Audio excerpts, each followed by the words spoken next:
RMI karena RMI itu Rabita Mahin Islamiyah, persatuan ikatan pondok-pondok pesantren yang didawir-dawir oleh para kabib-kabib oknum itu adalah para kiai pesantren. Mana dalilnya yang menyatakan bahwa Ubaidillah sebagai anak Ahmad? Mana dalilnya bahwa Ahmad bin Isa itu dia pindah ke hijrah ke Yaman? Mana dalilnya bahwa Ahmad bin Isa pernah ada di Basrah? Mana dalilnya bahwa Ahmad bin Isa punya anak namanya Ubaid, kemudian Ubaid punya anak namanya Alwi, Alwi punya saudara namanya Jadid? Tidak ada, Pak Fahrur. Itu menurut Anda, Pak. Sekali lagi ingin saya katakan, kalau misalnya Pak Fahrur ada, silakan saat ini ya, dan ada, pendapat itu. Jangan khawatir, banyak sekali, Pak. Itu remeh bagi saya, Pak. Tapi saya nggak ingin forum ini kemudian kita jadi debat kusir. Itu nanti kita ada satu forum sendiri. Oke, silakan. Saya tantang Pak Fahrur untuk menyiapkan forum dengan saya. Saya tantang Pak Fahrur untuk menyiapkan forum debat ilmiah tentang nasab Alawi yang putus ini. Cari dalilnya, ya, kalau punya dalil. Dengan senang hati. Dengan senang hati. Al-Roksi wal-Ain. Al-Roksi wal-Ain. Nah, ya. Anta dihukum. Al-Roksi wal-Ain. Anta dihukum.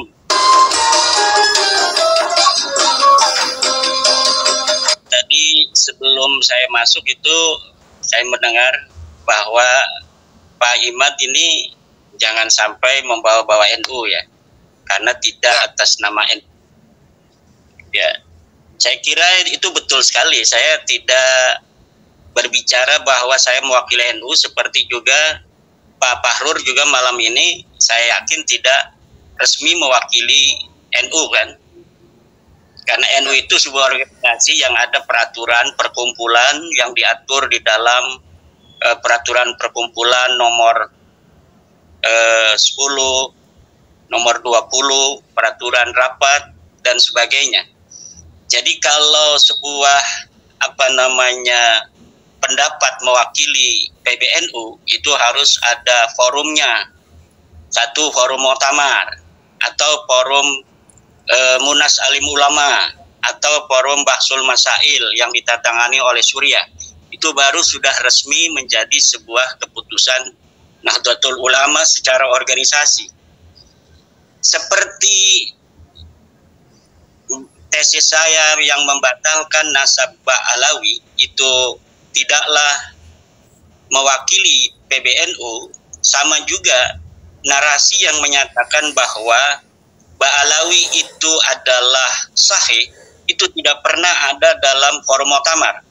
Sejak 1926 sampai muktamar terakhir di Lampung, tidak ada satupun keputusan muktamar NU, keputusan Munas Alim Ulama NU dari 1926 sampai kemarin di Lampung yang menyatakan bahwa nasab dari Bani Alawi ini sahih. Tidak ada. Kalaupun misalnya ada narasi-narasi bahwa NU tidak pernah membatalkan, ya karena memang NU juga tidak pernah mensahihkan. Adapun kalau ulama-ulama, kenapa ulama tidak membatalkan? Karena memang ulama-ulama juga dari dulu tidak pernah kita dengar ada yang mensahihkan. Misalnya Syekh Hasyim Asy'ari dikatakan mensahihkan, ya tidak ada. Kita lihat dalam kitab-kitabnya Syekh Hasyim Asy'ari, ya tidak ada yang mensahihkan bahwa nasab Bani Alawi ini juga sahih, tidak ada. Kemudian kalau masalah ulama-ulama di luar negeri, saya kira itu bisa diverifikasi. Apa betul ulama-ulama di luar negeri itu mensahihkan Ba'alawi? Sementara dari mulai abad ke-5, ke-6, ke-7, ke-8, ke-9 tidak ada ulama yang menyatakan, ulama nasab yang menyatakan bahwa Ba'alawi ini merupakan keturunan dari baginda Nabi besar Muhammad SAW. Itu tidak ada sama sekali. Pak Fahrur bisa cek itu di kitab-kitab nasab dari mulai abad ke-5 sampai abad ke-9. Disitulah titik kritis sebuah nasab itu sahih atau tidak di dalam rentang abad ke-5 sampai abad ke-9. Sementara pengakuan bahwa Ba'alawi ini merupakan keturunan dari baginda Nabi Muhammad SAW itu mulai ada sejak abad ke-9, yaitu dimulai dari Abu Bakar As-Sakran, Ali bin Abu Bakar As-Sakran, beliau membuat sebuah kitab yang namanya Al-Burqatul Musyiqah. Dari mulai situlah kemudian syuhratun hadisatun ini mulai terjadi. Kalau dikatakan bahwa nasab Ba'alawi ini sekarang sudah syuhrah dan istifadah, syuhrah dan istifadahnya itu munqati'atun fil qarnit tasi'. Sebelum abad 9 itu tidak ada syuhrah. Tidak ada ulama-ulama yang menyatakan bahwa Ubaidillah ini adalah merupakan anak dari Muhammad bin Isa. Itu tidak ada.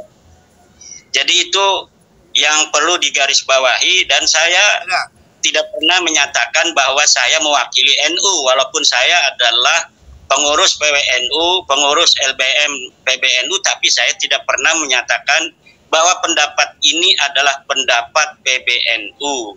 Demikian. Oke, sudah. Ya. Jadi gini ya, silakan Bu. Pak Iman.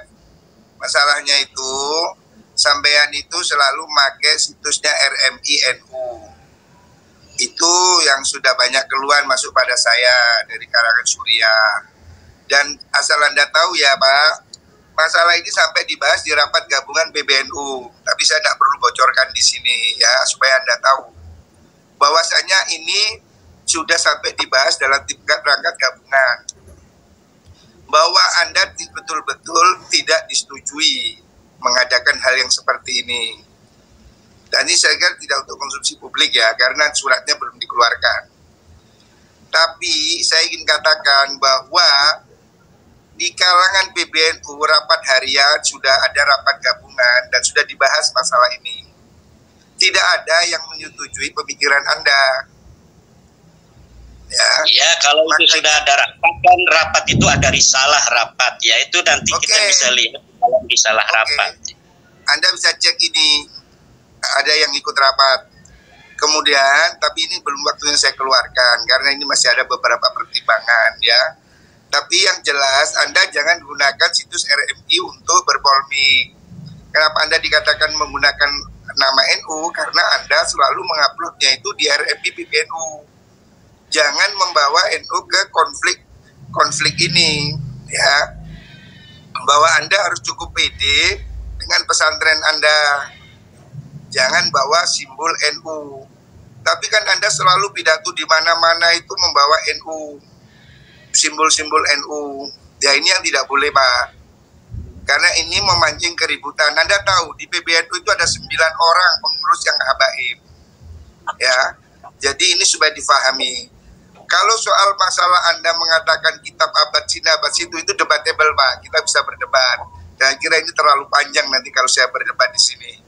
Tetapi fakta ini Pak, lalu Anda memang merasa pendapat Anda itu benar, Anda silakan uji dengan mengundang mereka para ahli nasab yang sah ya, nakobah internasional. Silakan, bukan yang blogspot ya, yang ada alamatnya. Kemudian kita bicara bahwa kitab sezaman itu bukan satu-satunya dalil ya Pak. Ini nanti akan jadi lucu dan panjang nih nanti pembahasannya.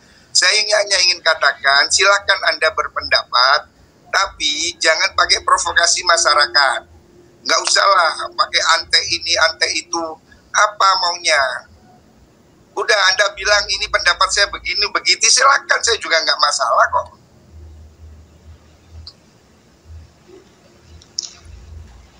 Ya, baik. Saya kira cukup jelas ya statement Gus Bahrul. Kiai, bagaimana? Ya, tadi juga saya melihat ada kalimat persekusi. Nggak ada Habib dipersekusi, yang ada kiai-kiai kita dipersekusi dari zaman dulu oleh orang-orang yang mengaku turun Nabi yang tidak terverifikasi. Ulama-ulama kita, kiai-kiai kita itu ada yang bernasab kepada Wali Songo. Di antara mereka ada yang meyakini bahwa mereka juga keturunan Nabi. Kemudian didatangi oleh para Habib itu, kemudian dipersekusi. Dan sebagian mereka ada yang dipukuli. Itu yang terjadi di tengah masyarakat. Tidak pernah ada kiai-kiai kita yang penuh dengan kearifan, kebijaksanaan, ilmu yang tinggi. Itu ada yang pernah mempermasalahkan orang-orang yang mengaku keturunan Nabi walaupun tidak terverifikasi kemudian dipersekusi. Itu tidak ada sama sekali. Yang ada itu Ba'alawi atau mukhibin-mukhibinnya itu mempersekusi para kiai, yang para kiai itu merasa dirinya adalah sebagai keturunan daripada Wali Songo yang mempunyai juga nasab diyakini kepada Rasulullah. Itu yang terjadi selama ini, dan tidak ada kalau dikatakan hari ini ada 9 habaib yang menjadi pengurus PBNU, kita lihat ketika NU didirikan, apakah ada para habaib itu yang ikut mendirikan NU. Kemudian tahun berapa NU didirikan? NU didirikan tahun 1926. 2 tahun kemudian para habaib ini mendirikan organisasi sendiri namanya Rabita Alawiyah. Kalaulah para habaib ini, para Ba'alawi, merasa Nahdlatul Ulama ketika itu adalah merupakan bagian dari mereka juga secara teologi, secara kepercayaan, keagamaan dan sebagainya, maka cukuplah ketika itu mereka bergabung dengan Nahdlatul Ulama. Tapi karena mereka bukan Nahdlatul Ulama, mereka membuat sebuah organisasi baru yang namanya Rabita Alawiyah. Demikian. Boleh dipotong ini? Boleh, Pak Fahrul. Saya kira narasinya ini berlebihan, ini lebay ini. Rabita Alawiyah kan keluarga. Beda dong. Kalau saya bukan perkumpulan Jawa, ya nggak ada masalah dengan NU. Kenapa ini kok di hari ini Pak Fahrul berbeda? Pak Fahrul harus tahu itu Rabita Alawiyah membuat tingkat kecamatan di seluruh Indonesia ini tahun 2022-2021 ini. Kalau misalnya hanya pencatat keluarga, ya cukup sebagai pencatatan. Tetapi ini perkumpulan kayaknya ingin juga sama seperti Nahdlatul Ulama, kebangkitan ulama. Kemudian ada para pengikut ulama yaitu para santri dan masyarakat. Itu kayaknya Rabita Alawiyah persatuan keluarga.